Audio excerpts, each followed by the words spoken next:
kulanti wacan wanaagsan daawadayaal waa nabad waa markale yaamintii aan ku kulmi jirnay barnaamijka Tusmo daawadayaal barnaamijka Tusmo waxaan ku soo qaadanaynaa toddobaadkan qaybtii labaad ee sheekadii Nuruddin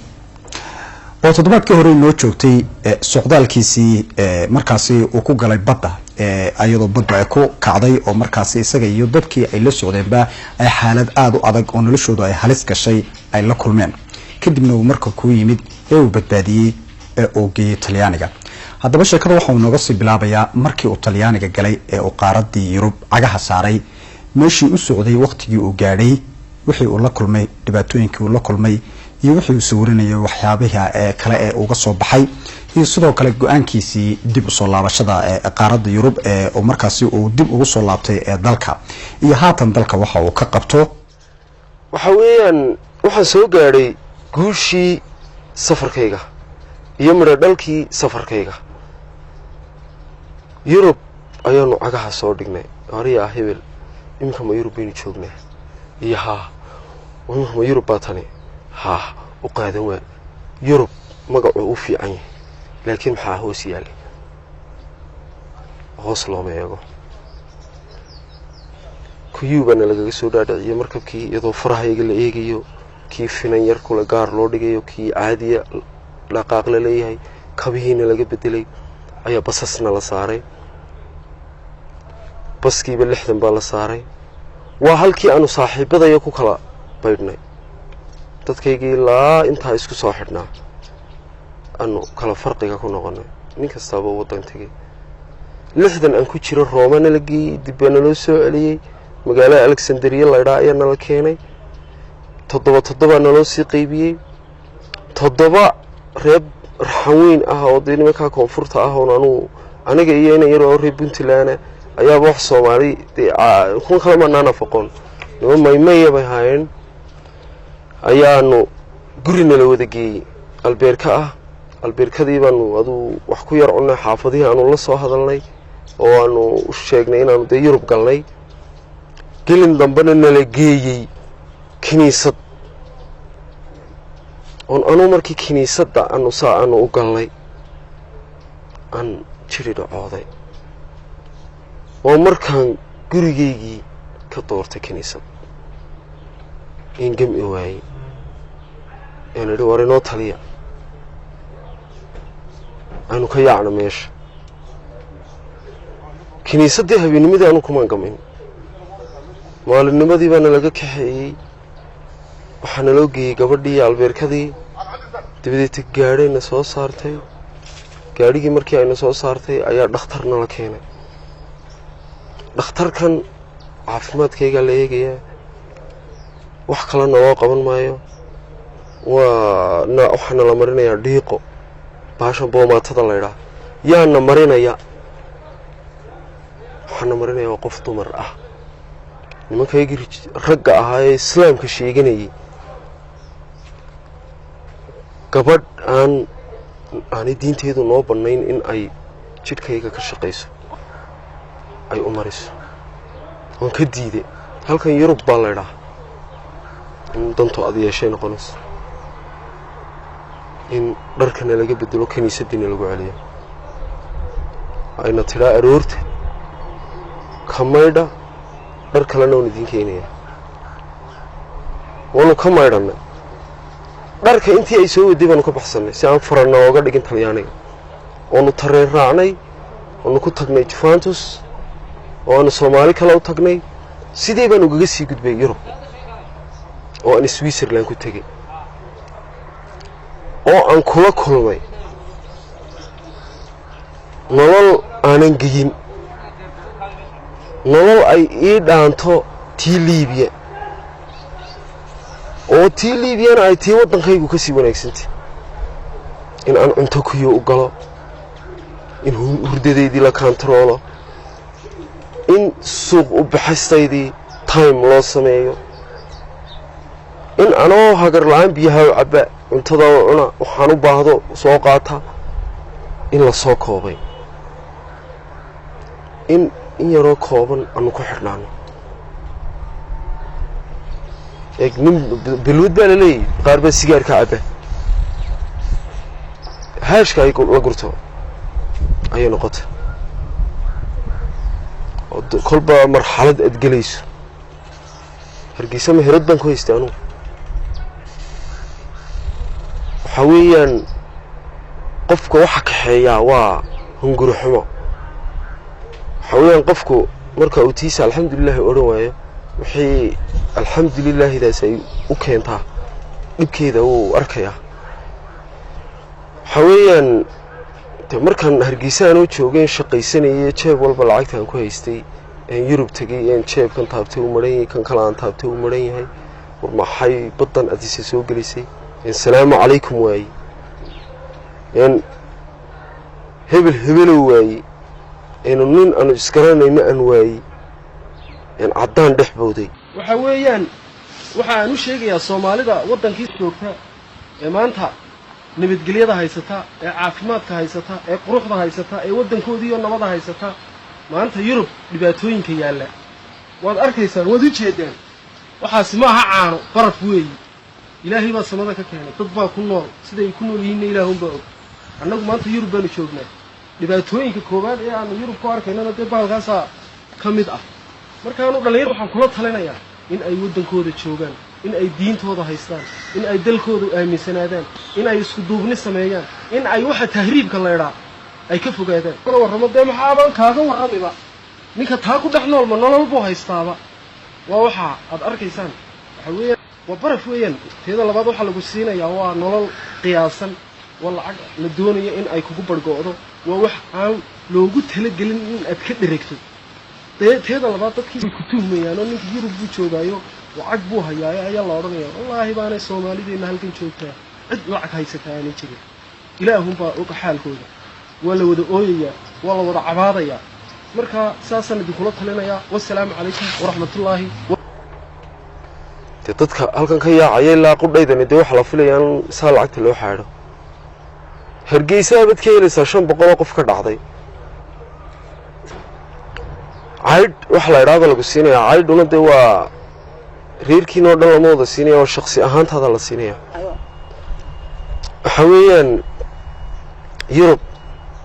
عيد القصينة أنا واحد قياسا ونلا شادون حويا أنا يوروب ضد كان أصحاب تلا نقضي أنا وكيابا سلام عليكم عد إتراح هواي أو إيضان dhagahaygaasi maqli waayeen oo uu ka batay jiliska kaniisado ayaa nin aanu saaxiibnay adu maruu inta badan isarki jirnay ayaa maalmaha kamid igu yiri war shaqaan helay dee waa asal sifi alxamdulillah ka shaqayso balse wuxuu yiri shaqadii salaadii la ima ogola salaadii la ima ogola haddaan maxaa shaqo ka tahay iska daaban ku yiri oo fikra ونبل ماشي أتشقدينا الصلاة دي ميلها قارنا لقاقو وقلانا ميلها قارنا سيدا تل الديدة يبه حرابة السلام عليكم يو ايضان با انا دو مغلي تشريني waxay isku ood kanaan galaan xawiyaan adduun looma orday waa janno ayaa loo dagaalamaa jannaduna waxay taala hadba waalidka halku joogo sababihii aniga igu dhaliyay in aan wadanka dib uga soo noqdo wadankayga ku soo noqdo waxa weeyaan niman 7 nin ahaa oo aanu saaxiib ahayn oo magaalada deganeen baan u yeeray koonahan magaalada uga baxnay su'aal baan weydiiyay intaan buur fuulnay magaalada aynu deganahay sida uu eega su'aasha aan idin weydiinayana waxay tahay magaalada imise masaajid ayaa ku yaala imise beed baa ilaahay lagu caabudaa wana ka weyne taasina ku noolahan ku anu waan noqonayaa noloshii waxay noqotay stress fikir ciida ka badan in aad haashka dhulka ka gurato in 10 cisho ee bisha haddaad reerkiinni wax u soo yar dirto ama reerkaagii in mushaharkaagii intii caydhi aad qaadatay ay kugu badhgoodo horta waxa weeyaan dhalinyar badan oo aan ku ogaa meesha waqtigii aanu wada joognay niman nool ahaa oo dhabankoodu taagan yahay waqtigaan kula hadlayo markaan wada xidhiidhno nimankii jidh ahaan iyo bilic ahaan aad ay isku beddeleen waxa weeyaan nin haddii maanta reerkooda guri ay u iibiyeen ay ku badbaadiyeen oo uu yurub tegey dee mid baa meesha taalla waxaad ogaataa gurigaa intii la siiyey kharashkiisii in aanu weligii ka dhexelayn yurub weligii aanu ka dhexelayn yurub isaguna haddii uu isiraaniyow iska noqo way ku jirtaa qalbigiisa laakiin nin hooyada iyo reerkiinnii ayaad caydh ka dhigtay maxaad kula noqon anu waxaan ku xisaabtamay walaalkay lacagtuu iga bixiyey faqri kuma noqonayo arsaaq baa u qoran markii aan yurub tegayey kamaan baqan yurub markaan waddankayga ku soo noqonayna inaan waddankayga ka baqo ma aha waayo yurub waad ku dhololaysid dee waddankaaguna inaad ku soo orodo ood ku soo faraxdo ayaa wanaagsan ragannimada cisiga iyo sharafta iyo wanaagga aad waddankaaga ka weydana meel kale kuma helaysid meel kaleoo aad ku helaysaana ma jirto waxa weeyaan inan hadduu maqan yahay ooy hooyadii halkan leedahay inan baa maqanoo jarmal ku jooga dee wuxuu la joogaa waa maxay waxa aan soo noqday iyadoo reerkaygu igu faraxsan yahay iyadoo hooyaday igu faraxsantay iyadoo aabbahay igu faraxsan yahay iyadoo dhammaan shacabkii iyo wixii aanu aqoon isku lahayn ay aad ii soo dhoweeyeen waxa aanan wakhtigaa marka aan yurub joogay ay igu dhalatay iyadoo aan 3 bilood ku taamiyey sidii aan u noqon lahaa aan u tegey kii caydhana siinayey oo aan ku odhi tooni waxaan doonayaa inaan waddankii ku noqdo wuu ila yaabay oo ninkaaga intaasoo dhiba soo maray maxaa ku celinaya may baan ku odhi go'aankaa anaa gaadhay hadday shaqadaadii taana ii qabo haddii aanay shaqadaadii ahayna ii gudba xafiiska oo xafiiskii immigrationka la ii gudbiyey oo xafiiskii aan u sheegtay codsigaygii in waddankaygii in lai celiyo ayaan doonayaa halkaasaan ka yimid waa nabad ha lai celiyo sidii baa codsigaygii laygaga aqbalay sidii baa diyaarad laygu soo saaray oo aan ku imid hargeysa aan kaga soo degay oo welibana ay yidhaahdeen halkeenu kaa dejinay aan hargeysa ku idhi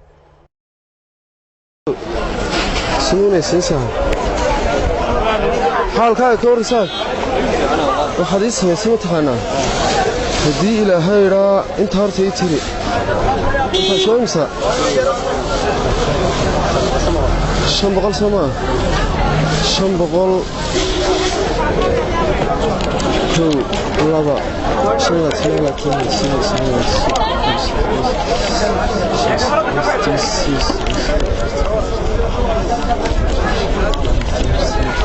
kontonkaana ku dar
أري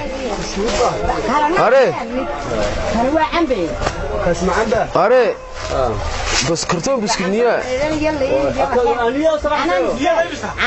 يوين يوين لو بسلا يسوي كيجي ما يمرني يا لو بنسل هو 20.4 وهي صوت ياري وان سيدي أنا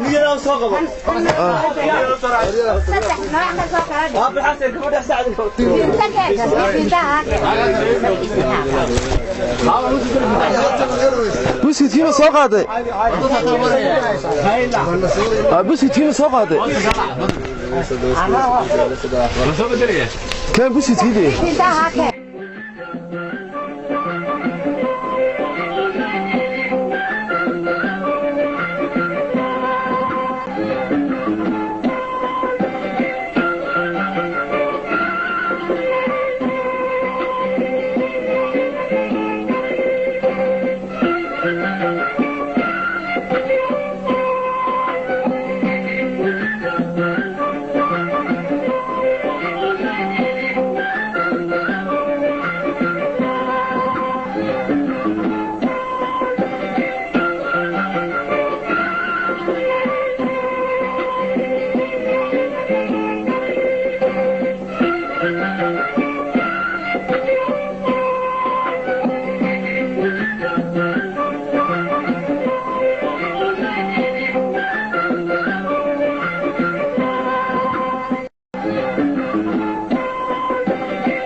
حويان قرباء عن وقت كيجا كل مياه وحن كدورتين عن وضع كيجا كحماشو وعن كشقيستو وعن وضع كيجا آمنو هاسان كدور بداي وحويان دي وحي عد وضع كيجا كاويدو كميه اللي كنتيد ميال كلاي قربانا دي وحن كلا كلمونين عن كيو عنتدا وقود شيرو عن قال اسكود بتاعك دي نلا شيدا يمكن دي كله والله أركي إن الحمالين أيو ودمانتا عيد أن قال كسجون عن حوجي كلا صباحه وعن كوكا كلا صانع هاي بالحرية نبتقليو إد أنا أورانين محاض هاي إد أنا ويدينين شرعي وواحد استبدل وده كيجي كهيليو قول بين كتير تقول لي ما أنت نيك ودو ده كيس كحمل شو وحكونا إنسان ماله فرتا ما أنت كل وحوي قف كستو ضمير يا عقل اللي هو قرنيا ما أنت ده وحوي ده كيس ياله واحد وده خاجة كويدنا ميل كله كهيلي ميس فرتا إن وده خلاجة حمل شو من تكليه وجونا يكفي نقول له جو جاري كرا أدبروا في عنا معك سيا ما إيه محاك هاي بيه سبرايد ها مدوينو سبرايد سيدا ويه طيب بام سوا عادي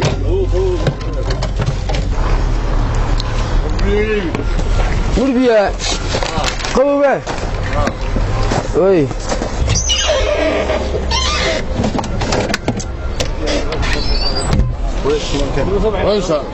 والله بيه بلاي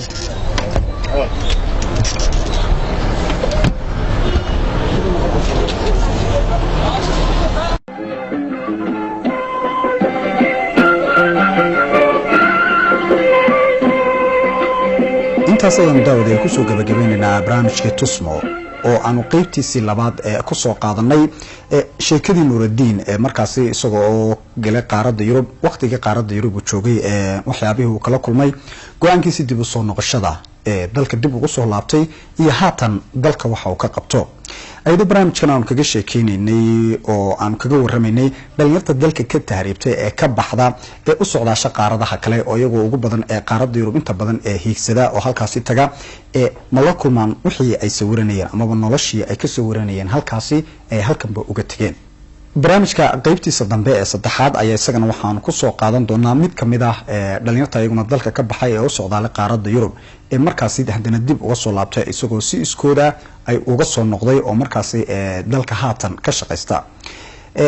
inta badan waxa aynu la wada soconaa in marka qaaradda Yurub ee la tagayo dhalinyarta u socdaaleysa ee dhulkaasi qaaradda Yurub tagaysa in laba qaybood ay socdaalkooda ku maraan ayagu qaybna ay marto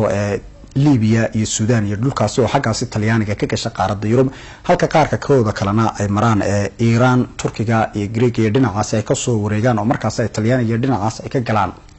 Yurub ayaa isaguna mid kamid ah socdaalka kale iyaguna dadka halka mara oo inta badan ay yiraahdaan dhalinyartu kaasi ayaa ka wanaagsan ayaa haddana waxa jirta dhibaatooyin kale oo aanay inta martay ka war haysa humaaga oo sawiranaysa dhibaatooyin fara badan oo dadka halka maray ay ka sheekeeyaan ayaa waxa jirta isaguna wiil kale isaguna bartaasi maray oo qaaradda Yurub halkaasi ka galay oo dib uga soo laabtay barnaamijka qaybtiisa saddexaad ayaa daawadayaal ku daawan doontaan wiilkaasi iyo isagu dalka dib uga soo noqday haatana dalka ka shaqeysta tan iyo kulanti dambe oo Maxamed Ismaaciil Xamdulle iyo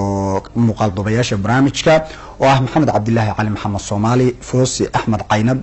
dhinaca muuqaal duubida studio-na waa Jamaal Cali Dheere iyo Maxamed Axmed Xawaadle tan iyo kulanti dambe nabadgelyo